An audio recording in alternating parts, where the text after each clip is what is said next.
Le 23 octobre 2017, dans la petite ville de Chartres, à 80 km au sud-ouest de Paris, l'entrepreneur Antoine Blanchard dirigeait son drone au-dessus du toit de l'ancienne église Saint-Martin pour une inspection de routine. Ce qui aurait dû être une simple vérification des tuiles endommagées par les tempêtes d'automne s'est transformé en la découverte la plus troublante de l'histoire récente de cette commune de 39 000 habitants. Les images capturées par la caméra haute définition ont révélé, derrière le bâtiment religieux abandonné depuis 30 ans, des formations géométriques parfaites dans le sol, des rectangles réguliers qui ne pouvaient signifier qu'une chose. Exactement 30 ans après la disparition mystérieuse du pasteur Élie Chabrier, accusé d'abus sexuels sur mineurs, la Terre gardait encore ses secrets les plus sombres. Avant de continuer avec cette histoire perturbante, si vous appréciez les cas mystérieux réels comme celui-ci, abonnez-vous à la chaîne et activez les notifications pour ne manquer aucun nouveau cas. Maintenant, découvrons comment tout a commencé. Pour comprendre l'ampleur de ce qui s'est passé à Chartres, il faut d'abord connaître cette ville qui, malgré sa taille modeste, occupe une place particulière dans le paysage français. Située dans le département d'Eure-et-Loir, en région Centre-Val de Loire, Chartres est mondialement connue pour sa cathédrale gothique, inscrite au patrimoine mondial de l'UNESCO depuis 1971. Cette préfecture, construite autour de la rivière Eure, présente un centre historique remarquablement préservé où se mélangent maisons à colombage médiéval et bâtiments Renaissance. Dans les années 80, Chartres était une ville en pleine expansion démographique, passant de 32 000 habitants en 1975 à près de 40 000 en 1990. L'industrie cosmétique, notamment avec l'implantation d'usines de parfumerie dans la zone industrielle nord, attirait de nombreuses familles venues s'installer dans les nouveaux quartiers résidentiels qui poussaient autour du centre ancien. C'est dans ce contexte de croissance et de modernisation que l'église Saint-Martin, située rue des Granges, dans le quartier populaire des Faubourgs, jouait un rôle social important. Contrairement à la majestueuse cathédrale qui attirait les touristes, cette petite église de quartier, construite au XIXe siècle dans un style néo-gothique sobre, était le cœur de la vie communautaire locale. Ces murs de pierre calcaire de la région, noircis par la pollution industrielle naissante, abritait une communauté protestante active d'environ 200 fidèles, principalement des familles ouvrières et de petits employés. Élie Chabrier était arrivé à Chartres en 1978, à l'âge de 34 ans, après avoir exercé son ministère dans une petite paroisse de Normandie. Grand homme de 55 ans en 1987, aux cheveux gris soigneusement peignés et aux lunettes à monture métallique, il dégageait une autorité naturelle tempérée par une gentillesse apparente qui rassurait les parents. Diplômé de la faculté de théologie protestante de Strasbourg, il parlait avec l'éloquence d'un homme cultivé, capable de citer aussi bien les Écritures que Victor Hugo ou Lamartine dans ses sermons du dimanche. Sa réputation dans le quartier était excellente. Les familles appréciaient ses visites régulières, notamment chez les personnes âgées et malades. Il avait créé en 1980 un groupe de jeunes qui se réunissaient tous les mercredis après-midi dans la salle paroissiale attenant à l'église. Ces réunions, officiellement consacrées à l'étude biblique et aux activités manuelles, attiraient une quinzaine d'enfants âgés de 8 à 13 ans, principalement des garçons du quartier dont les parents travaillaient et qui se retrouvaient souvent livrés à eux-mêmes après l'école. Le pasteur Chabrier vivait seul dans le presbytère, une maison de 2 étages accolée à l'église, donnant sur une petite cour intérieure fermée par un mur de pierre de 2 mètres de hauteur. Célibataire, il expliquait à qui voulait l'entendre qu'il avait choisi de consacrer sa vie entièrement au service de Dieu et de sa communauté.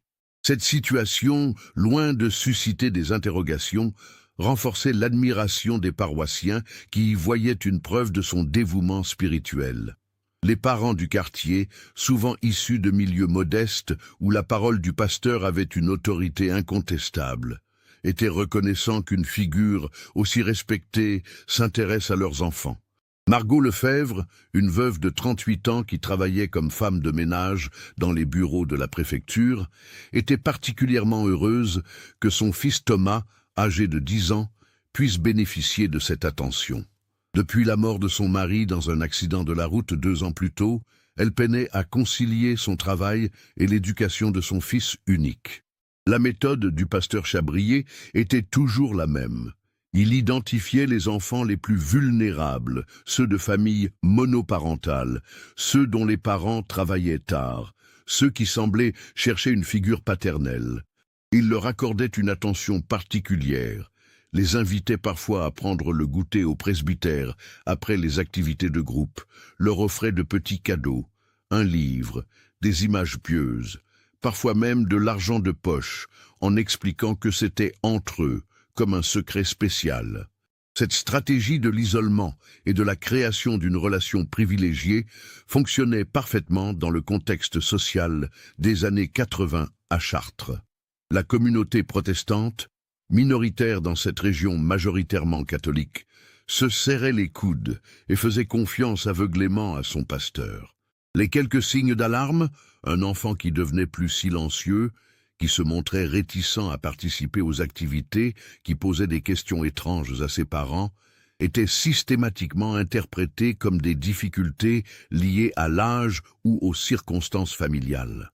Le cauchemar a commencé à se révéler le jeudi 15 janvier 1987, lors d'un après-midi particulièrement froid où la température ne dépassait pas moins 3 degrés. Margot Lefebvre était rentrée plus tôt que d'habitude de son travail à la préfecture, vers 16h30, à cause d'une panne de chauffage dans les bureaux. Elle s'attendait à trouver son fils Thomas en train de faire ses devoirs dans la cuisine, comme tous les jours, mais la maison était vide. Légèrement inquiète, elle se rendit chez sa voisine, Madame Bernadette Morisson, une retraitée de 68 ans qui gardait souvent un œil sur Thomas après l'école. Celle-ci lui confirma avoir vu l'enfant rentrer vers 15h45, son cartable à l'épaule, mais ne l'avait pas revu depuis. Margot décida d'aller vérifier à l'église, sachant que son fils appréciait parfois de s'y rendre en dehors des activités officielles pour discuter avec le pasteur Chabrier. Quand elle poussa la lourde porte de chêne de l'église Saint-Martin vers 17h15, elle entendit des voix provenant du presbytère. Elle reconnut immédiatement celle de Thomas, mais quelque chose dans son intonation, une sorte de détresse étouffée, la fit accélérer le pas.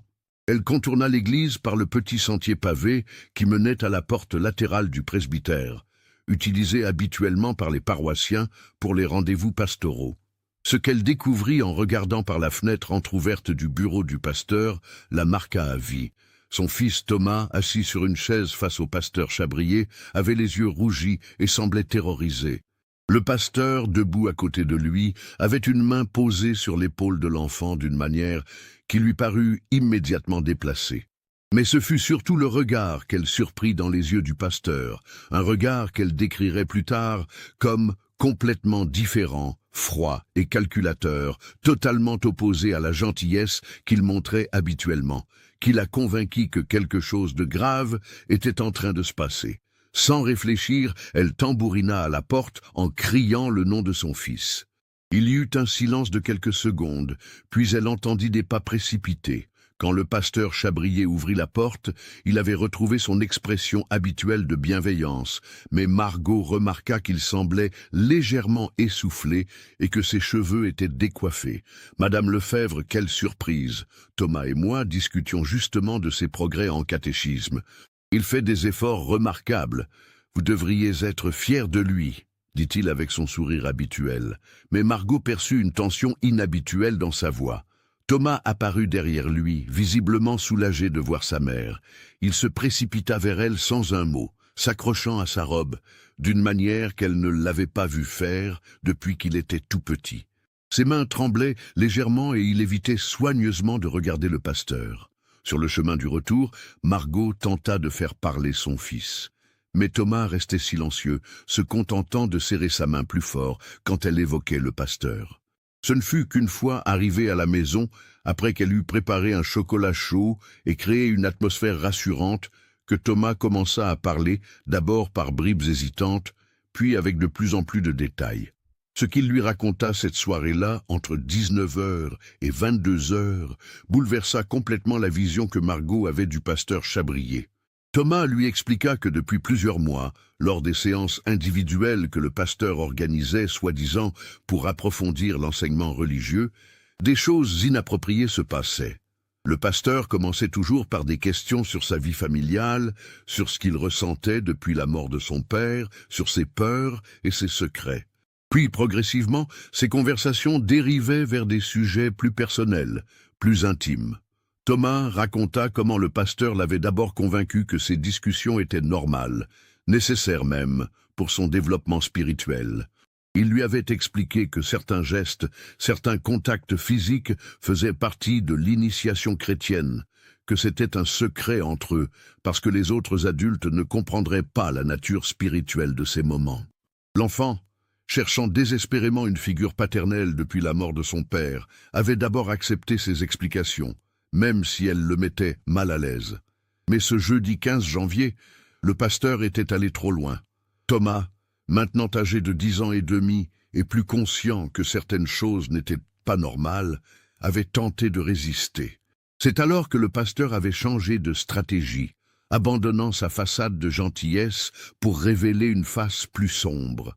Il avait menacé Thomas, lui expliquant que personne ne le croirait s'il parlait, que sa mère pourrait avoir des problèmes au travail si l'histoire se savait, qu'il pourrait même lui arriver malheur. Margot Lefebvre passa cette nuit-là sans dormir, partagée entre la rage, l'incrédulité et l'angoisse. Le lendemain matin, vendredi 16 janvier, elle prit une décision qui allait changer le cours de l'histoire. Elle téléphona à son frère aîné, Philippe Lefebvre, gendarme à la brigade de Chartres depuis 15 ans, et lui raconta tout ce que Thomas lui avait révélé. Philippe Lefebvre, habitué aux affaires criminelles, reconnut immédiatement la gravité des accusations. Il conseilla à sa sœur de porter plainte officiellement, mais lui suggéra d'abord de vérifier si d'autres familles avaient vécu des situations similaires. Cette enquête informelle, qu'ils menèrent pendant le week-end des 17 et 18 janvier, révéla une réalité terrifiante. En parlant discrètement avec quelques parents d'enfants qui participaient aux activités du pasteur Chabrier, Margot découvrit que Thomas n'était pas un cas isolé. Madame Françoise Dumont, dont le fils Alexandre participait aux activités depuis 2 ans, avoua avoir remarqué des changements inquiétants dans le comportement de son enfant. Alexandre, habituellement joyeux et bavard, était devenu taciturne et faisait des cauchemars réguliers. Quand sa mère l'interrogeait sur ses activités à l'église, il devenait évasif et semblait anxieux. Monsieur Jean-Claude Roussel, veuf élevant seul sa fille Amélie, âgée de 9 ans, admit lui aussi avoir eu des doutes. Sa fille lui avait raconté que le pasteur organisait parfois des séances spéciales avec certains enfants, mais qu'il leur demandait de garder le secret sur ces moments privilégiés. Elle avait mentionné des jeux étranges, des questions sur son corps, des demandes de la part du pasteur qu'elle trouvait bizarres, mais qu'elle n'osait pas refuser par peur de décevoir cette figure d'autorité. Le lundi matin, 20 janvier 1987, Margot Lefebvre se rendit au commissariat de police de Chartres, situé place Billard, pour porter officiellement plainte contre le pasteur Élie Chabrier. Elle fut reçue par l'inspecteur Claude Giraud, un homme de 43 ans, père de famille, qui avait déjà eu à traiter quelques affaires d'abus sur mineurs au cours de sa carrière. Dès les premiers éléments du témoignage, il comprit qu'il était face à une affaire potentiellement très grave. L'inspecteur Giraud prit la déposition de Margot Lefebvre avec le sérieux et la minutie que ce type d'affaire requérait. Il programma immédiatement un entretien avec Thomas pour le lendemain, en présence d'une psychologue spécialisée dans l'audition des mineurs victimes, Madame Catherine Blandin. Il demanda également à Margot de lui fournir la liste de toutes les familles dont les enfants participaient aux activités de l'église Saint-Martin. Cette même après-midi du lundi 20 janvier, l'inspecteur Giraud se rendit discrètement dans le quartier des Faubourgs pour effectuer une reconnaissance des lieux et interroger informellement quelques habitants. Il constata que l'église Saint-Martin et son presbytère formaient un ensemble assez isolé, situé au bout de la rue des Granges, dans un secteur peu passant. Le mur qui entourait la cour du presbytère était suffisamment haut pour garantir une intimité totale. Et la configuration des lieux permettait à quelqu'un d'entrer et sortir du presbytère sans être vu depuis la rue. Le mardi 22 janvier, pendant que Thomas s'était entendu au commissariat, un entretien qui confirma et précisa les éléments de l'accusation, l'inspecteur Giraud et son collègue, le brigadier Michel Fontaine, se rendirent à l'église Saint-Martin pour interroger le pasteur Chabrier. Ils le trouvèrent dans son bureau du presbytère en train de préparer son sermon du dimanche suivant. Quand ils lui expliquèrent l'objet de leur visite, le pasteur Chabrier manifesta d'abord une surprise qui semblait sincère, puis une indignation apparemment justifiée. Il nia catégoriquement tous les faits qui lui étaient reprochés, expliquant que Thomas Lefèvre était un enfant perturbé par la mort de son père et qu'il avait sans doute mal interprété des gestes de réconfort normal. Il suggéra même que Margot Lefèvre, en tant que veuve esseulée, avait peut-être influencé son fils, dans ce sens, par jalousie de l'attention qu'il portait à l'enfant. Cette première confrontation laissa les enquêteurs dans une situation délicate. D'un côté, ils avaient le témoignage détaillé et cohérent d'un enfant soutenu par sa mère qui paraissait sincère et déterminé. De l'autre, il faisait face à un homme respecté, cultivé, qui niait fermement les faits et fournissait des explications alternatives plausibles.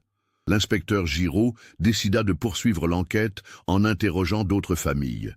Les jours suivants révélèrent l'étendue du problème. Entre le 23 et le 28 janvier, 6 autres familles acceptèrent de témoigner. Certaines avec réticence, d'autres avec le soulagement de pouvoir enfin parler de soupçons qu'elles n'avaient jamais osé exprimer.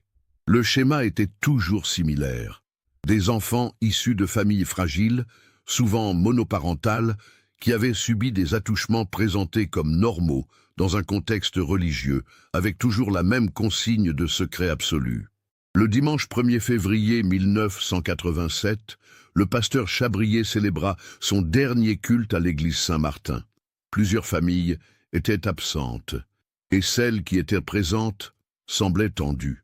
La nouvelle des accusations avait commencé à circuler dans le quartier, créant une atmosphère de suspicion et de malaise. Certains paroissiens défendaient encore leur pasteur, refusant de croire à ses calomnies, tandis que d'autres commençaient à se remémorer des détails qui, rétrospectivement, leur paraissaient suspects. Ce dimanche soir, l'inspecteur Giraud avait prévu de procéder à l'arrestation du pasteur Chabrier le lundi matin 2 février. Il avait réuni suffisamment d'éléments pour justifier une garde à vue et un interrogatoire approfondi. 8 familles avaient déposé plainte, et les témoignages convergents des enfants formaient un faisceau d'indices difficiles à ignorer. Mais quand les policiers se présentèrent au presbytère le lundi matin à 8h30, ils trouvèrent la porte d'entrée entr'ouverte et la maison vide. Le pasteur Élie Chabrier avait disparu pendant la nuit, emportant avec lui ses affaires personnelles les plus importantes, ses papiers d'identité et, selon l'estimation qui fut faite plus tard, environ 15 000 francs qui se trouvaient dans le coffre de la sacristie, argent des quêtes et des donations des fidèles. La disparition du pasteur fut découverte vers 9h du matin par Madame Bernadette Morisson, la voisine de Margot Lefèvre, qui avait l'habitude de passer prendre le courrier du presbytère quand le pasteur s'absentait. Trouvant la porte ouverte et n'obtenant pas de réponse à ses appels, elle entra dans la maison et constata que les armoires étaient ouvertes et en grande partie vidées. Elle alerta immédiatement les gendarmes. L'inspection du presbytère révéla que la fuite avait été préparée avec soin. Le pasteur avait emporté ses vêtements les plus pratiques, ses livres personnels les plus précieux, quelques objets religieux de valeur et tous ses documents administratifs. Il avait laissé derrière lui la plupart des meubles, les objets liturgiques appartenant à l'Église et, curieusement, une grande partie de sa bibliothèque théologique, comme s'il avait voulu effacer toute trace de son identité religieuse. Plus troublant encore, l'enquête révéla qu'Élie Chabrier avait retiré, le vendredi 30 janvier, la totalité de ses économies personnelles de son compte à la caisse d'épargne de Chartres, soit environ 42 000 francs, une somme considérable pour l'époque, qui suggérait qu'il préparait sa fuite depuis plusieurs jours. L'inspecteur Giraud lança immédiatement un avis de recherche nationale. La description du pasteur fut diffusée dans tous les commissariats et gendarmeries de France. Homme de 55 ans, 1,80 m, corpulence moyenne, cheveux gris, lunettes à monture métallique, aucun signe particulier. Sa photographie, prise lors d'une cérémonie religieuse l'année précédente, fut transmise à tous les services de police. Mais Élie Chabrier semblait s'être volatilisé. Les contrôles aux frontières, les vérifications dans les hôtels, les recherches dans les gares et aéroports ne donnèrent aucun résultat. Il n'utilisa jamais plus son identité officielle, ne toucha jamais sa retraite de pasteur et ne donna plus jamais signe de vie à quiconque de son ancienne communauté. Cette disparition mystérieuse laissa les familles des victimes dans un état de frustration et de colère immense. Non seulement elles n'obtiendraient jamais justice, mais elles devaient vivre avec l'angoisse permanente de savoir leur bourreau libre quelque part, potentiellement capable de récidiver avec d'autres enfants. Margot Lefebvre, qui avait eu le courage de porter la première accusation, se retrouva en partie ostracisée par une communauté divisée entre ceux qui la soutenaient et ceux qui la tenaient pour responsable de la destruction de leur pasteur. L'affaire Chabrier marqua profondément la ville de Chartres et contribua à changer les mentalités concernant les abus sur mineurs dans les milieux religieux. Mais pour les familles concernées, elle resta avant tout une blessure ouverte, un mystère non résolu et une frustration de ne jamais avoir eu droit à la vérité complète. Les 30 années qui suivirent la disparition du pasteur Élie Chabrier transformèrent radicalement la vie des familles victimes et de toute la communauté de Chartres. L'église Saint-Martin, symbole désormais entaché de cette tragédie, ferma définitivement ses portes en mars 1987. La hiérarchie protestante, confrontée à un scandale sans précédent dans la région, décida qu'il était impossible de maintenir une activité religieuse dans un lieu désormais associé aux pires soupçons. Le bâtiment, propriété de l'Église réformée de France, fut vendu à la municipalité de Chartres en 1989 pour la somme symbolique de 1 franc. La ville, ne sachant que faire de cette propriété chargée d'histoires sombres, décida de la laisser à l'abandon en attendant de trouver une affectation appropriée. Année après année, l'église et son presbytère se dégradèrent lentement, devenant une sorte de monument involontaire à une tragédie non résolue. Margot Lefebvre, celle qui avait eu le courage de briser le silence, paya un prix personnel énorme pour son acte de bravoure. Bien que soutenue par une partie de la communauté, elle dut également faire face aux reproches de certains paroissiens qui l'accusaient d'avoir détruit la réputation d'un homme sans preuve définitive. Cette pression sociale constante, ajoutée au traumatisme de son fils, la poussa à quitter Chartres en 1988 pour s'installer à Orléans avec Thomas. Son fils, désormais âgé de 11 ans, avait développé des troubles post-traumatiques qui nécessitaient un suivi psychologique régulier. Les cauchemars, l'anxiété sociale et une méfiance profonde envers les figures d'autorité masculine marquèrent son adolescence. Thomas Lefebvre grandit en portant le fardeau d'être l'enfant qui avait accusé le pasteur, une étiquette qui le suivit longtemps. Ce n'est qu'à l'âge adulte, après des années de thérapie, qu'il parvint à reconstruire sa vie et à fonder une famille. Les autres familles vécurent des trajectoires similaires, chacune gérant à sa manière les séquelles de cette affaire. Certains enfants s'en sortirent relativement bien, aidés par le soutien de parents aimants et des soins psychologiques appropriés. D'autres portèrent leurs blessures plus longtemps, développant des difficultés relationnelles, des troubles de l'estime de soi ou des problèmes de confiance qui affectèrent leur vie d'adulte. L'inspecteur Claude Giraud, qui avait mené l'enquête initiale, ne se résigna jamais complètement à l'échec de ses recherches. Même après avoir été muté à Orléans en 1992, il continuait à surveiller les bases de données nationales, espérant qu'un jour, une arrestation ou un contrôle d'identité révélerait la trace du pasteur disparu. À chaque fête divers, impliquant des abus sur mineurs, il vérifiait minutieusement si le signalement ne correspondait pas à celui d'Élie Chabrier. Au fil des années, plusieurs fausses pistes animèrent l'espoir des familles. En 1995, un homme correspondant vaguement au signalement de Chabrier fut arrêté à Marseille pour des faits similaires. L'expertise graphologique de lettres retrouvées chez lui ne permit pas de confirmer qu'il s'agissait du même homme, et l'individu prouva finalement qu'il n'avait jamais vécu dans la région de Chartres. En 2003, une autre piste sembla prometteuse, quand un homme âgé d'environ 70 ans, vivant sous une fausse identité dans un petit village des Pyrénées-Orientales, fut soupçonné par les services sociaux locaux d'avoir des comportements inappropriés avec des enfants. Là encore, l'enquête révéla qu'il ne s'agissait pas d'Élie Chabrier, mais d'un autre prédateur qui utilisait des méthodes similaires. Ces faux espoirs répétés ajoutaient à la souffrance des familles, les replongeant à chaque fois dans l'angoisse et la colère de ne pas obtenir justice. Progressivement, beaucoup d'entre elles finirent par accepter l'idée que Chabrier était probablement mort, soit de cause naturelle, soit en se donnant la mort pour échapper à la justice. Cette résignation douloureuse était parfois la seule façon de pouvoir tourner la page et continuer à vivre. Le quartier des Faubourgs lui-même ne se remit jamais vraiment de cette affaire.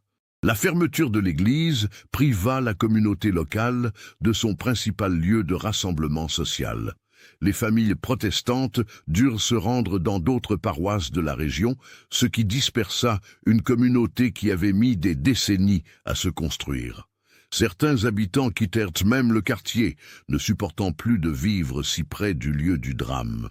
Au début des années 2000, alors que l'urbanisation de Chartres s'intensifiait et que les prix de l'immobilier augmentaient, plusieurs promoteurs s'intéressèrent au terrain de l'ancienne église Saint-Martin. Sa situation, relativement proche du centre-ville historique, en faisait un emplacement potentiellement intéressant pour un projet résidentiel. Mais à chaque fois, les projets échouaient, soit à cause de l'opposition des anciens paroissiens, soit en raison de la réputation sulfureuse du lieu qui rebutait les acheteurs potentiels. La municipalité de Chartres se retrouvait ainsi propriétaire d'un bien qu'elle ne parvenait ni à valoriser ni à démolir. Démolir l'église aurait nécessité des autorisations complexes et coûteuses, et aurait pu être perçue comme une volonté d'effacer l'histoire. La maintenir en l'état représentait un coût d'entretien minimal mais régulier, et surtout, elle restait un rappel permanent de l'affaire Chabrier dans le paysage urbain chartrais. C'est ainsi que pendant près de 30 ans, l'église Saint-Martin et son presbytère demeurèrent dans un état de délabrement contrôlé. Les toitures, régulièrement inspectées pour éviter les infiltrations qui auraient pu endommager les bâtiments voisins, étaient sommairement réparées quand cela s'avérait nécessaire. Les murs extérieurs, recouverts de lierre et de mousse, donnaient à l'ensemble un aspect de ruine romantique qui contrastait étrangement avec le drame qui s'y était déroulé. Les rares habitants du quartier qui avaient connu l'époque du pasteur Chabrier étaient désormais âgés. Beaucoup étaient décédés, d'autres avaient déménagé. Les nouvelles familles qui s'installaient rue des Granges et dans les rues adjacentes connaissaient vaguement l'histoire de l'église où il s'était passé quelque chose avec des enfants. Mais la plupart des détails s'étaient perdus dans les méandres de la transmission orale. Cette érosion progressive de la mémoire collective était à la fois une bénédiction et une malédiction pour les familles victimes. D'un côté, elle leur permettait de ne plus être constamment associées au drame quand elles revenaient visiter Chartres. De l'autre, elle signifiait que l'injustice subie risquait de sombrer définitivement dans l'oubli, sans que la vérité n'ait jamais été établie. L'automne 2017 fut particulièrement rigoureux dans la région Centre-Val de Loire. Les tempêtes de septembre et octobre causèrent des dégâts considérables sur de nombreux bâtiments publics de Chartres. La municipalité, dirigée depuis 2014 par le maire Jean-Pierre Gorge, décida de procéder à un état des lieux systématique de tous les bâtiments communaux pour évaluer les réparations nécessaires avant l'hiver. C'est dans ce contexte que l'entreprise Blanchard Expertise, spécialisée dans l'inspection technique par drone, fut contactée par les services municipaux le 16 octobre 2017. Antoine Blanchard, ingénieur de 42 ans et pilote de drone certifié, avait créé sa société en 2015 pour répondre à la demande croissante d'inspection technique difficile d'accès. Diplômé de l'École nationale supérieure d'arts et métiers de Paris, il s'était spécialisé dans l'utilisation de drones équipés de caméras haute définition pour l'inspection de toitures, de façades et d'ouvrages d'art. Le contrat municipal concernait l'inspection de 17 bâtiments publics de Chartres, incluant des écoles, des équipements sportifs et quelques propriétés communales particulières, dont l'ancienne église Saint-Martin. Pour cette dernière, la demande était spécifique. Évaluer l'état de la toiture et des gouttières, afin de déterminer s'il était nécessaire d'effectuer des réparations d'urgence pour éviter des infiltrations durant l'hiver.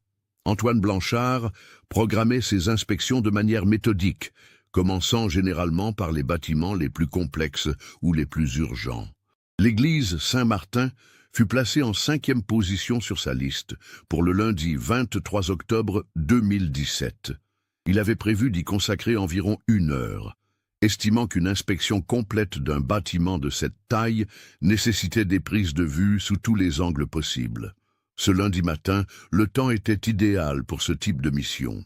Le ciel était dégagé, avec une visibilité excellente et un vent faible, inférieur à 15 km par heure, des conditions parfaites pour le pilotage de précision. Antoine Blanchard arriva rue des Granges vers 9h30 avec son matériel habituel. Un drone DJI Phantom 4 Pro, équipé d'une caméra capable de filmer en résolution 4K, une tablette de contrôle, des batteries de rechange et son carnet de vol réglementaire. Il commença par effectuer les vérifications d'usage. Contrôle de la météo, vérification de l'espace aérien, inspection visuelle du drone, calibrage des instruments. L'église Saint-Martin se situait dans une zone résidentielle où le survol par drone était autorisé, à condition de respecter une altitude maximale de 50 mètres et de maintenir le contact visuel avec l'appareil.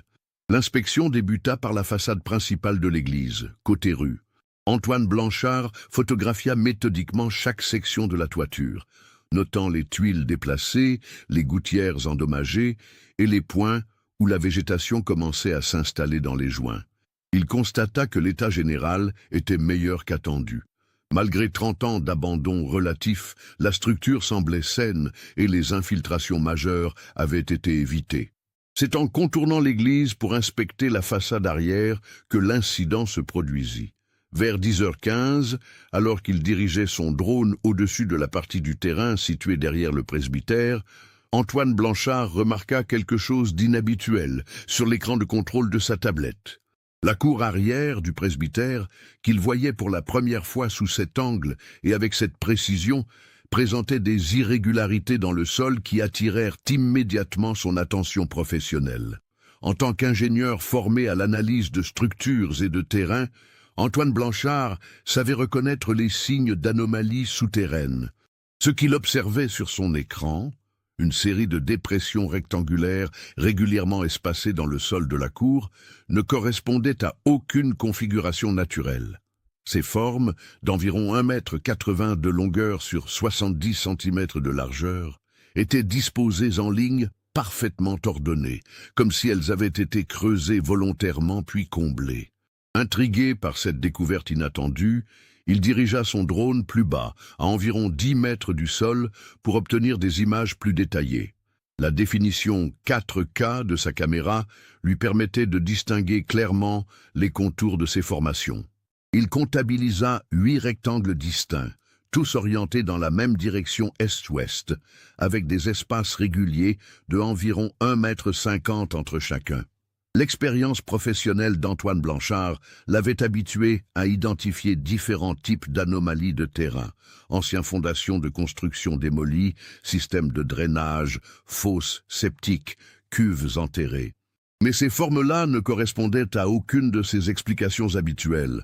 Leur régularité géométrique parfaite, leur taille standardisée et leur disposition méthodique évoquaient plutôt des tombes. Cette pensée le frappa avec une force qui le surprit lui-même. Pendant quelques secondes, il resta figé, son drone immobilisé au-dessus de la cour, tandis que cette possibilité terrifiante s'imposait progressivement à son esprit. Il connaissait vaguement l'histoire de l'église Saint-Martin. Tout Chartrain de sa génération avait entendu parler de l'affaire du pasteur, qui avait disparu après des accusations d'abus sur enfants. Mais jamais il n'avait imaginé que cette histoire puisse avoir des ramifications aussi sombres. Pour s'assurer de ce qu'il voyait, Antoine Blanchard prit plusieurs séries de photographies sous différents angles, en variant l'altitude et l'orientation de son drone. Il activa également l'enregistrement vidéo, filmant une séquence continue de 5 minutes qui documentait précisément l'ensemble de la cour arrière.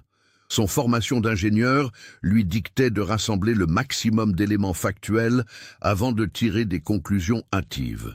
À 10h45, il interrompit sa mission d'inspection pour se concentrer uniquement sur cette découverte. Il dirigea son drone vers chacun des 8 rectangles suspects, photographiant chacun individuellement avec la précision d'un expert judiciaire. Sur certaines images, on pouvait même distinguer des variations dans la végétation. L'herbe poussait différemment au-dessus de ces zones, plus clairsemées et d'une couleur légèrement différente, signe probable que le sol avait été remué puis retassé. L'une des formations présentait une particularité troublante. À l'une de ses extrémités, quelque chose de blanc dépassait légèrement du sol. Sur les images agrandies, cet objet ressemblait à un fragment d'os ou à un morceau de tissu décoloré. Antoine Blanchard prit une dizaine de clichés de ce détail spécifique. Sous tous les angles possibles, son cœur battant de plus en plus vite, à mesure qu'il réalisait l'ampleur potentielle de sa découverte. À 11h30, il décida d'interrompre définitivement sa mission. Il ramena son drone, rassembla son matériel et quitta les lieux, profondément troublé par ce qu'il venait de découvrir. Dans sa voiture, il examina immédiatement les images sur l'écran plus grand de son ordinateur portable, espérant que ses soupçons se révéleraient infondés. Mais la réalité était implacable. Ces formations rectangulaires régulières ne pouvaient raisonnablement correspondre qu'à des sépultures clandestines. La question qui se posait maintenant était de savoir quoi faire de cette information. Antoine Blanchard était un homme responsable, père de 2 enfants, qui comprenait parfaitement la gravité de ce qu'il avait potentiellement découvert. Mais il réalisait aussi qu'une accusation de cette nature, si elle s'avérait erronée, pourrait avoir des conséquences dramatiques pour sa réputation professionnelle et sa vie personnelle. Il passa le reste de cette journée du 23 octobre à analyser et réanalyser ces images, à rechercher des explications alternatives, à consulter discrètement des documents d'urbanisme pour vérifier s'il n'existait pas d'explication officielle à ces anomalies de terrain. Mais plus il étudiait ces découvertes, plus la conclusion s'imposait à lui avec une évidence terrifiante. Ce soir-là, vers 20h, Antoine Blanchard prit une décision qui allait changer le cours de l'histoire de l'affaire Chabrier. Il téléphona au commissariat de police de Chartres. L'appel d'Antoine Blanchard au commissariat de police de Chartres fut reçu par le brigadier-chef Stéphanie Moreau, une femme de 35 ans qui assurait la permanence de nuit ce lundi 23 octobre 2017. Habituée aux appels de témoins parfois confus ou émotionnels, elle écouta d'abord avec une certaine réserve ce pilote de drone qui affirmait avoir découvert ce qui ressemblait à des tombes clandestines derrière l'ancienne église Saint-Martin. Mais la précision technique du témoignage d'Antoine Blanchard, sa capacité à décrire méthodiquement ce qu'il avait observé et sa proposition de transmettre immédiatement les images haute définition qu'il avait prises convainquirent rapidement la brigadier-chef Moreau du sérieux de son appel. Elle prit note de toutes les informations, lui demanda de ne parler de sa découverte à personne d'autre et l'informa qu'un enquêteur prendrait contact avec lui dès le lendemain matin. Le mardi 24 octobre, à 8 heures précises, Le commandant de police Julien Mercier recevait Antoine Blanchard dans son bureau du commissariat de Chartres. Mercier, âgé de 45 ans, dirigeait depuis 2015 la section criminelle du commissariat. Ancien élève de l'École nationale supérieure de police de Cannes-Écluse, il avait une solide expérience des affaires criminelles complexes, ayant notamment travaillé 5 ans à la police judiciaire de Paris avant d'être muté à Chartres. L'examen des images prises par Antoine Blanchard confirma immédiatement les soupçons du commandant Mercier. Sa formation lui permettait de reconnaître les signes caractéristiques de sépultures clandestines. La régularité des formes, l'affaissement caractéristique du sol, les variations de végétation. Mais ce qui le frappa le plus fut le nombre de ces formations, 8 rectangles distincts, qui suggéraient une série d'actes criminels répétés sur une longue période. Le commandant Mercier connaissait évidemment l'histoire de l'affaire Chabrier. En arrivant à Chartres, il avait consulté tous les dossiers criminels non résolus de sa juridiction, et cette disparition mystérieuse figurait en bonne place dans ses préoccupations. Il avait même tenté, sans succès, de relancer l'enquête en 2016, en demandant une nouvelle diffusion de l'avis de recherche au niveau européen. La découverte d'Antoine Blanchard ouvrait des perspectives terrifiantes sur cette affaire vieille de 30 ans. Si ces formations étaient effectivement des tombes, cela signifiait que le pasteur Chabrier n'avait pas seulement abusé sexuellement des enfants, mais qu'il les avait également assassinés. Cette hypothèse expliquerait pourquoi certaines familles du quartier, interrogées en 1987, avaient mentionné des enfants qui avaient cessé de venir aux activités sans explication claire. Le commandant Mercier prit immédiatement contact avec le procureur de la République de Chartres, maître Patricia Beaumont, pour l'informer de cette découverte. Ensemble, ils décidèrent de procéder sans délai à une expertise technique du terrain par une équipe spécialisée.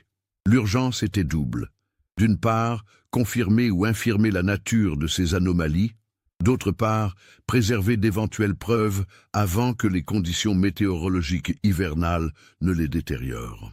Le mercredi 25 octobre, une équipe de l'Institut de recherche criminelle de la Gendarmerie nationale, IRCGN, de Pontoise, se déploya sur le site de l'ancienne église Saint-Martin. Dirigée par le colonel Thierry Renaud, spécialiste en anthropologie judiciaire, cette équipe était équipée de matériel de détection sophistiqué, géoradar, détecteurs de métaux, sondes de prélèvement et matériel de fouilles archéologiques. Les premiers résultats du géoradar, obtenus vers 14 heures, confirmèrent les craintes les plus sombres. Les 8 anomalies repérées par le drone correspondaient effectivement à des perturbations du sol, compatibles avec des inhumations clandestines. L'appareil détectait, à environ 1,20 m de profondeur, des variations de densité caractéristiques de la présence de matière organique en décomposition. Plus troublant encore, les analyses préliminaires suggéraient que ces inhumations avaient eu lieu à des époques différentes, étalées sur plusieurs années. Les variations dans l'état de décomposition et dans le tassement du sol indiquaient que le site avait été utilisé de manière répétée comme cimetière clandestine entre la fin des années 70 et le milieu des années 80. Le colonel Renaud ordonna immédiatement le début des excavations, en commençant par la formation qui présentait l'élément visible en surface, ce fragment blanc qui avait attiré l'attention d'Antoine Blanchard. Les fouilles, menées avec la minutie d'une enquête archéologique, révélèrent rapidement la nature exacte de cet objet.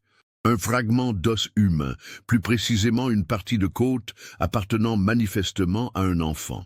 Cette découverte, faite le jeudi 26 octobre vers 11 h du matin, marqua le point de non-retour de l'enquête. Il ne s'agissait plus de soupçons ou d'hypothèses, mais de la confirmation objective que des crimes d'une gravité exceptionnelle avaient été commis sur ce site. Le procureur Beaumont ordonna immédiatement l'ouverture d'une information judiciaire pour assassinats en série et désigna le juge d'instruction François Delacroix pour diriger l'enquête. Les fouilles se poursuivirent pendant toute la semaine suivante, dans des conditions de sécurité maximale. Le site fut entièrement bouclé, et seuls les enquêteurs, les experts judiciaires et quelques représentants des autorités étaient autorisés à y accéder. Cette discrétion était cruciale pour préserver l'intégrité de l'enquête et éviter que la révélation prématurée de ces découvertes ne provoque une panique dans la population. Chaque excavation révélait des éléments plus accablants que les précédents. Dans la deuxième tombe, les enquêteurs découvrirent les restes squelettiques quasi complets d'un enfant d'environ 9 ans, inhumé avec des vêtements qui permirent de dater approximativement le décès. Un pull en laine avec une étiquette d'un fabricant qui avait cessé son activité en 1982. La troisième tombe contenait les restes de 2 enfants, apparemment enterrés en même temps, ce qui suggérait un acte de violence particulièrement brutal. L'un d'eux portait encore au poignet une montre digitale Casio, un modèle commercialisé entre 1980 et 1985. Cette précision chronologique renforçait l'hypothèse que ces crimes avaient bien été commis durant la période d'activité du pasteur Chabrier à Chartres. Au fur et à mesure que les excavations progressaient, un schéma horrifiant se dessinait. Les 8 tombes clandestines contenaient les restes de 11 enfants, tous âgés de 8 à 12 ans, au moment de leur décès. Certains portaient encore des traces de violence, fractures de côte compatibles avec des coups violents, traumatisme crânien suggérant des chocs mortels. L'expertise médico-légale, menée par le docteur Sophie Laurent, spécialiste en anthropologie judiciaire, révélait un mode opératoire récurrent: strangulation ou asphyxie, suivie d'une inhumation immédiate dans des fosses creusées avec soin. Cette découverte macabre projetait l'affaire Chabrier dans une dimension criminelle que personne n'avait soupçonnée en 1987. Les témoignages d'abus sexuels recueillis à l'époque prenaient désormais un sens infiniment plus tragique. Ces enfants n'avaient pas seulement été victimes d'agressions, ils avaient été assassinés, probablement pour garantir leur silence définitif. Le commandant Mercier et son équipe procédèrent immédiatement à une révision complète du dossier original de 1987. Ils reconstituèrent minutieusement la liste de tous les enfants qui avaient participé aux activités de l'église Saint-Martin entre 1978 et 1987, en recoupant les témoignages des familles avec les registres scolaires et les archives municipales. Cette reconstitution révéla des éléments troublants que l'enquête de 1987 n'avait pas suffisamment explorés. Plusieurs familles avaient signalé la disparition temporaire de leurs enfants, des absences de quelques heures ou d'une journée que les parents avaient attribuées à des fugues ou à des jeux avec des camarades. Ces incidents, considérés comme bénins à l'époque, prenaient désormais une signification sinistre. Plus grave encore, l'analyse des archives révéla que 3 enfants du quartier avaient officiellement disparu pendant cette période, sans que leur famille n'ait jamais été contactée dans le cadre de l'enquête sur Chabrier. Ces disparitions, classées à l'époque comme des fugues de mineurs, n'avaient jamais été mises en relation avec les activités du pasteur. Les 3 enfants, Kevin Durand, 9 ans, disparu en 1981, Sylvie Martinez, 10 ans, disparu en 1983, et Maxime Fournier, 8 ans, disparu en 1985, n'avaient jamais été retrouvés. Ces révélations contraignirent les autorités à recontacter les familles survivantes de l'affaire Chabrier 30 ans après les faits. Ce fut le commandant Mercier lui-même qui se chargea de cette mission délicate, conscient que ces familles, qui avaient déjà vécu l'enfer en 1987, allaient devoir affronter une vérité encore plus terrible que tout ce qu'elles avaient imaginé. Le vendredi 3 novembre 2017, à 14 heures précises, le commandant Julien Mercier sonna à la porte d'un petit pavillon de la banlieue d'Orléans. Margot Lefebvre, désormais âgée de 68 ans, ouvrit la porte et reconnut immédiatement l'uniforme, même si elle ne connaissait pas cet homme. 30 ans plus tard, sa première réaction fut la même qu'en 1987, l'angoisse immédiate que quelque chose de terrible était arrivé à son fils. Thomas Lefebvre, maintenant âgé de 40 ans, marié et père de 2 enfants, avait pris un congé exceptionnel pour être présent lors de cette rencontre. Quand le commandant Mercier leur annonça que le pasteur, Élie Chabrier, était soupçonné d'avoir assassiné 11 enfants et que leur corps avait été découvert enterré derrière l'église Saint-Martin, la réaction de Margot fut d'abord l'incrédulité totale. « Vous voulez dire qu'il les a tués ?» demanda-t-elle d'une voix blanche, comme si son esprit refusait d'intégrer cette information. Thomas, lui, resta silencieux pendant de longues minutes, son visage parcourant toute la gamme des émotions. Choc, horreur, colère, puis une sorte de soulagement étrange qu'il aurait du mal à expliquer par la suite. Car pour Thomas, cette révélation apportait enfin une explication à des questions qui l'avaient hanté pendant 3 décennies. Pourquoi, lors de ses dernières visites au presbytère, le pasteur Chabrier semblait-il de plus en plus nerveux, de plus en plus pressé? Pourquoi avait-il parfois surpris des regards étranges, presque meurtriers, quand il tentait de résister à ses avances? Pourquoi surtout avait-il eu cette intuition terrifiante, ce jour de janvier 1987, que sa vie était en danger? « Je le savais », murmura finalement Thomas. « Je ne l'avais jamais dit, même pas à maman, mais je le savais. Vers la fin, il me regardait différemment, comme s'il réfléchissait à quelque chose de terrible. J'ai eu peur qu'il me tue ce jour-là. » Cette révélation bouleversa Margot Lefebvre. Pendant 30 ans, elle avait vécu avec la culpabilité de ne pas avoir protégé son fils, avec l'angoisse de ne pas avoir su déceler plus tôt les signes d'abus. Apprendre que son intuition maternelle et son intervention rapide avaient probablement sauvé la vie de Thomas ajoutait une dimension encore plus dramatique à cette histoire déjà tragique. Les entretiens avec les autres familles survivantes révélèrent des témoignages similaires. Plusieurs parents mentionnèrent des changements de comportement chez leurs enfants dans les semaines précédant les révélations de janvier 1987. Des cauchemars plus fréquents, une peur inexpliquée de se rendre seul à l'église, des questions étranges sur la mort et sur ce qui arrivait aux gens qui gardaient des secrets. Françoise Dumont, la mère d'Alexandre, se souvenait que son fils lui avait demandé, quelques jours avant l'éclatement de l'affaire, « Maman, si quelqu'un faisait du mal à d'autres enfants et qu'on le disait, est-ce que ce quelqu'un pourrait nous faire du mal aussi ?»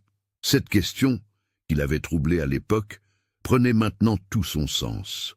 Mais la découverte la plus bouleversante fut faite par l'équipe d'enquêteurs, dirigée par le commandant Mercier, quand elle procéda à une fouille systématique du presbytère abandonné. Le bâtiment, fermé depuis 30 ans, avait été régulièrement inspecté par les services municipaux, mais jamais fouillé de manière approfondie dans une perspective criminelle. C'est dans la cave du presbytère, derrière une cloison de briques qui semblait avoir été ajoutée après la construction originale, que les enquêteurs découvrirent ce qui allait enfin révéler le sort du pasteur Élie Chabrier.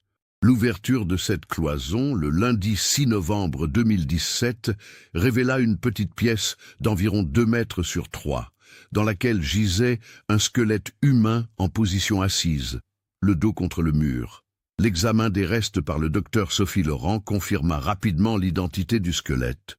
Un homme d'environ 55 ans, de grande taille, présentant une fracture ancienne du poignet gauche compatible avec les antécédents médicaux connus d'Élie Chabrier.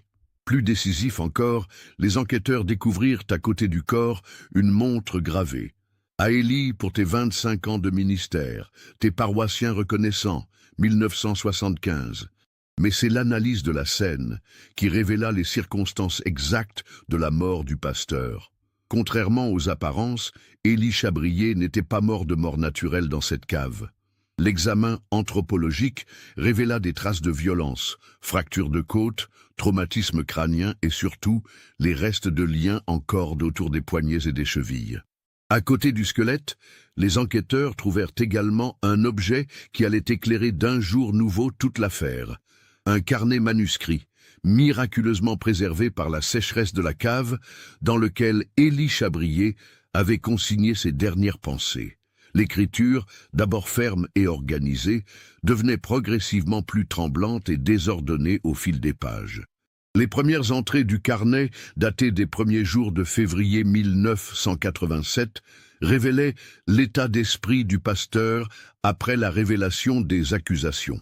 Contrairement à ce que tout le monde avait cru, Chabrier n'avait pas fui immédiatement. Il était resté caché dans son presbytère pendant plusieurs jours, tentant de réfléchir à une stratégie pour échapper aux conséquences de ses actes. « Ils ne comprennent pas », écrivait-il dans une entrée du 4 février. Ses enfants étaient perdus, abandonnés par leur famille, livrés à eux-mêmes. Je leur ai donné de l'attention, de l'affection. Certes, j'ai eu des gestes déplacés, mais jamais je n'ai voulu leur faire du mal. Quant aux autres, je n'avais pas le choix. Ils allaient tout dire. Ils allaient détruire mon ministère, ma mission divine. Cette phrase glaçante révélait la mentalité du prédateur. Une incapacité totale à reconnaître la gravité de ses actes, une justification perverse de ses crimes par une prétendue mission spirituelle et surtout l'aveu implicite qu'il avait effectivement tué des enfants pour protéger son secret. Les entrées suivantes détaillaient la méthode que Chabrier avait utilisée pendant des années pour faire disparaître ses victimes. Quand un enfant commençait à résister ou menaçait de révéler les abus, le pasteur l'attirait dans la cave du presbytère sous un prétexte quelconque. Là, il l'étranglait, généralement avec ses propres mains, puis attendait la nuit pour enterrer le corps dans la cour arrière. Le carnet révélait également que Chabrier avait établi une liste précise de tous les enfants qui représentaient un danger pour lui. Thomas Lefebvre y figurait en première position, suivi d'Alexandre Dumont et de 3 autres enfants dont les familles avaient commencé à poser des questions. La découverte de cette liste confirma que l'intervention de Margot Lefebvre avait effectivement sauvé la vie de son fils. Mais c'est dans les dernières pages du carnet que se trouvait la révélation la plus stupéfiante de toute cette affaire. Élie Chabrier n'était pas mort seul dans cette cave. Il avait été découvert, jugé et exécuté par quelqu'un qui connaissait parfaitement ses crimes. « Il est venu ce soir », écrivait Chabrier, dans ce qui devait être sa dernière entrée, datée du 28 février 1987. « Philippe, il sait tout. Il a trouvé les tombes. Il a dit qu'il était venu pour les enfants, pour sa sœur, pour que justice soit faite. Je lui ai expliqué que c'était plus complexe, que ses enfants étaient déjà perdus, mais il n'a rien voulu entendre. Il dit qu'il va me faire subir ce que j'ai fait subir aux petits. Il dit que personne ne me cherchera vraiment, que tout le monde pensera que j'ai fui. Il a raison. Qui pleurerait un monstre comme moi? Philippe Lefebvre, le frère de Margot, le gendarme qui avait conseillé à sa sœur de porter plainte, celui qui avait aidé à révéler l'affaire. L'homme qui, ayant accès aux informations de l'enquête et disposant de l'expérience nécessaire pour mener une investigation discrète, avait découvert le cimetière clandestine bien avant tout le monde. Cette révélation projeta l'enquête dans une nouvelle dimension. Philippe Lefebvre, maintenant âgé de 72 ans et retraité depuis 10 ans, fut convoqué par le juge d'instruction François Delacroix le mercredi 8 novembre 2017. Confronté aux preuves découvertes dans la cave, il ne nia pas les faits. « Oui, je l'ai tué », déclara-t-il simplement de sa voix calme de gendarme expérimenté, « et je ne le regrette pas. Quand j'ai commencé à enquêter discrètement pour aider ma sœur, j'ai découvert qu'il avait fait bien pire que ce que nous pensions. J'ai trouvé les tombes au début du mois de février 1987. J'ai attendu que l'enquête officielle se termine pour agir. » Philippe Lefebvre raconta alors, avec une précision clinique, comment il avait planifié et exécuté sa vengeance. Profitant de sa connaissance des procédures policières et de son accès aux informations de l'enquête, il avait localisé Chabrier dans sa cachette du presbytère. Il s'y était rendu le soir du 28 février, armé de son pistolet de service et d'une corde. « Je n'avais pas l'intention de le tuer immédiatement, » expliqua-t-il. « Je voulais qu'il avoue tout, qu'il me dise où étaient enterrés les corps, qu'il me donne les noms de toutes ses victimes. Mais quand il a commencé à justifier ses actes, à me dire que ses enfants étaient mieux morts que vivants avec leurs secrets, j'ai perdu le contrôle. » Philippe Lefebvre avait étranglé Élie Chabrier de ses propres mains, reproduisant la méthode que le pasteur avait utilisée sur ses victimes. Puis, dans un geste d'une froideur calculatrice, il avait emmuré le corps dans la cave, créant cette cloison de briques qui avait dissimulé le cadavre pendant 30 ans. Je voulais qu'il disparaisse complètement, expliqua-t-il. Que personne ne puisse jamais lui rendre hommage, que personne ne puisse prétendre qu'il était peut-être innocent. Je voulais qu'il devienne un fantôme, un mystère non résolu, exactement comme ces pauvres enfants qu'il avait tués. Cette stratégie avait parfaitement fonctionné. Pendant 3 décennies, tout le monde avait cru qu'Élie Chabrier avait réussi à s'enfuir et à refaire sa vie ailleurs. Sa disparition mystérieuse alimentait même chez certains l'espoir qu'il puisse un jour être arrêté et jugé. Philippe Lefebvre avait privé les familles de cette justice officielle, mais il leur avait épargné l'angoisse de savoir leur bourreau libre. La révélation de la vérité sur l'affaire Chabrier eut des répercussions considérables, tant sur le plan judiciaire que sur le plan humain. D'un point de vue légal, Philippe Lefebvre fut inculpé de meurtre avec préméditation, mais le contexte particulier de son acte et l'écoulement de 30 années depuis les faits compliquèrent considérablement la procédure. Le juge d'instruction François Delacroix se trouva face à un dilemme juridique et moral complexe. D'un côté, Philippe Lefebvre avait indéniablement commis un meurtre, se substituant à la justice officielle et privant la société d'un procès qui aurait permis d'établir définitivement la vérité sur les crimes de Chabrier. De l'autre côté, sa victime était un assassin en série d'enfants qui avait échappé aux poursuites par la fuite. Les familles des victimes de Chabrier se trouvèrent elles-mêmes divisées sur l'attitude à adopter face à Philippe Lefebvre. Margot Lefebvre, dont le frère avait agi en partie pour venger son fils, était déchirée entre la reconnaissance et la désapprobation. « Je comprends sa colère », déclara-t-elle lors d'une audition. « Mais j'aurais préféré que Chabrier soit jugé, que nous ayons des réponses à toutes nos questions. » Thomas Lefebvre, maintenant adulte et père de famille, exprima des sentiments plus tranchés. « Mon oncle m'a sauvé la vie 2 fois. Une première fois en aidant ma mère à porter plainte, une seconde fois en éliminant définitivement la menace que représentait Chabrier. Je ne peux pas le condamner pour ça.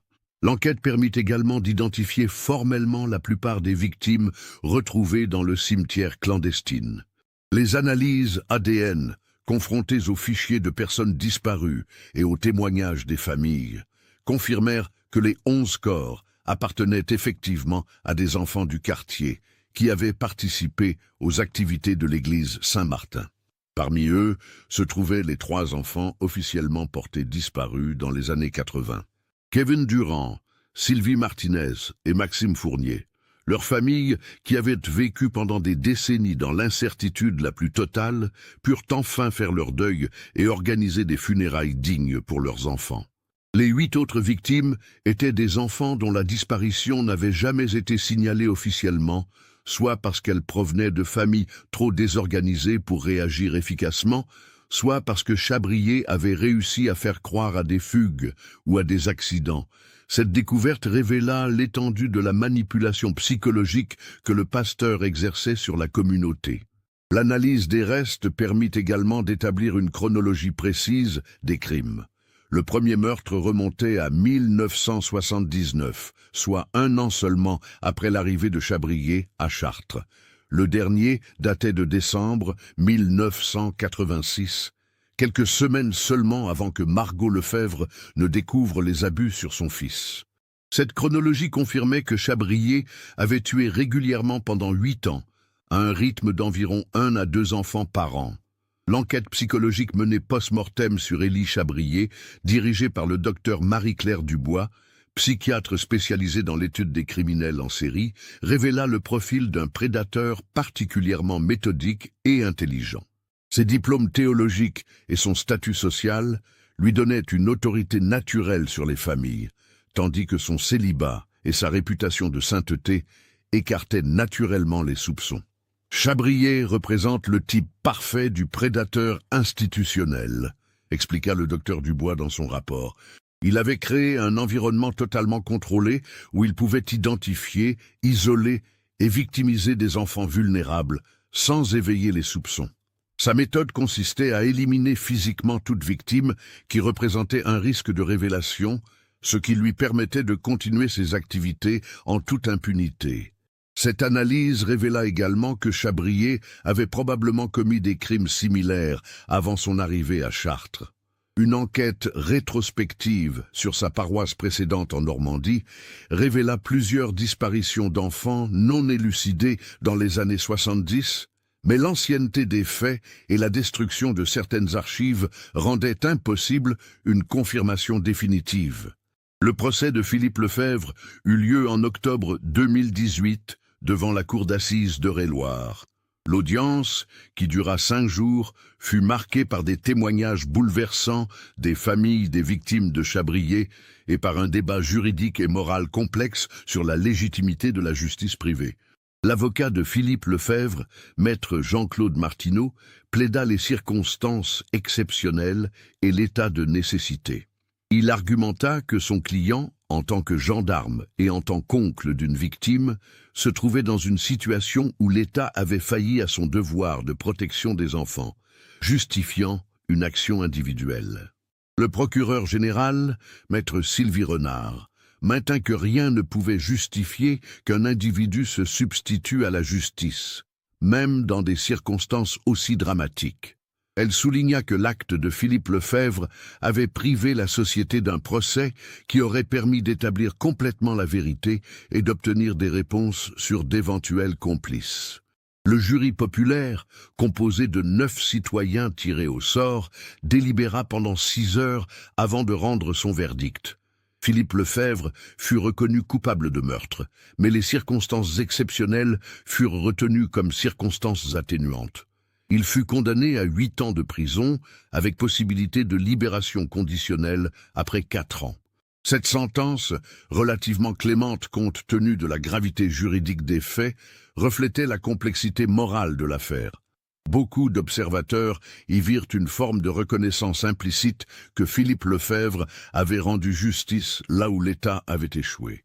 Philippe Lefebvre accueillit sa condamnation avec la même sérénité qu'il avait montrée tout au long de la procédure. « Je savais que je devrais payer pour ce que j'ai fait », déclara-t-il, après l'annonce du verdict. « Mais je le referai. Ces enfants méritaient justice, et Chabrier méritait de mourir pour ce qu'il leur avait fait. » Il fut libéré en mars 2021, après avoir purgé 2 ans et demi de sa peine. À sa sortie de prison, il retrouva le soutien de sa famille et d'une partie importante de l'opinion publique qui considérait son geste comme un acte de justice, sinon légal, du moins moral. L'affaire Chabrier eut également des conséquences importantes sur les procédures de protection de l'enfance en France. Elle contribua à renforcer les protocoles de signalement des abus dans les milieux religieux et à sensibiliser l'opinion publique aux mécanismes de manipulation utilisés par les prédateurs institutionnels. La ville de Chartres décida finalement de démolir l'église Saint-Martin et son presbytère en 2019. À la place, elle créa un petit parc commémoratif dédié à la mémoire des 11 enfants victimes de Chabrier. Une plaque sobre, installée en septembre 2020, porte simplement leur nom et cette inscription « À la mémoire des enfants victimes ». Que leurs souvenirs nous rappellent notre devoir de protection. Les familles des victimes purent enfin organiser des funérailles dignes pour leurs enfants. Ces cérémonies, qui eurent lieu entre novembre 2017 et février 2018, marquèrent la fin officielle d'une tragédie qui avait hanté Chartres pendant plus de 30 ans. Margot Lefebvre, désormais âgée de 69 ans, participa à toutes ces cérémonies. Son courage de 1987, qui avait permis de révéler les premiers abus et indirectement de sauver d'autres enfants, fut unanimement salué. Elle est devenue malgré elle la voix de tous ces enfants qui n'ont pas pu parler, déclara le maire de Chartres lors de l'inauguration du parc commémoratif. Thomas Lefebvre, maintenant âgé de 41 ans, devint un militant actif pour la protection de l'enfance. Il créa en 2019 une association d'aide aux victimes d'abus dans les milieux religieux qu'il nomma « Les Voix de l'Innocence ». Cette association, qui compte aujourd'hui plus de 200 membres, accompagne les victimes et leurs familles dans leurs démarches judiciaires et psychologiques. L'affaire révéla également l'importance cruciale des nouvelles technologies dans la résolution d'enquêtes anciennes. Sans la découverte fortuite d'Antoine Blanchard, grâce à son drone haute définition, la vérité sur les crimes de Chabrier n'aurait probablement jamais été établie. Cette dimension technologique de l'enquête inspira de nombreuses autres investigations de cold cases utilisant des moyens de détection modernes. 33 ans après les premiers abus révélés par Margot Lefebvre, l'affaire Chabrier trouvait enfin sa conclusion. Une conclusion terrible qui révélait que la réalité avait été encore plus sombre que tout ce que les familles avaient imaginé, mais qui apportait aussi la paix de la vérité établie et de la justice rendue, même si celle-ci avait pris une forme inattendue.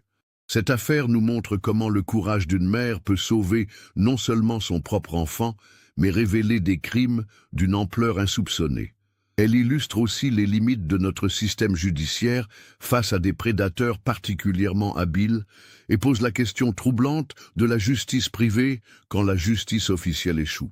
Le plus remarquable dans cette histoire, c'est peut-être que sans l'évolution technologique, ce drone qui a révélé ce que 30 ans d'enquête n'avait-tu pas découvert, la vérité serait restée enfouie à jamais.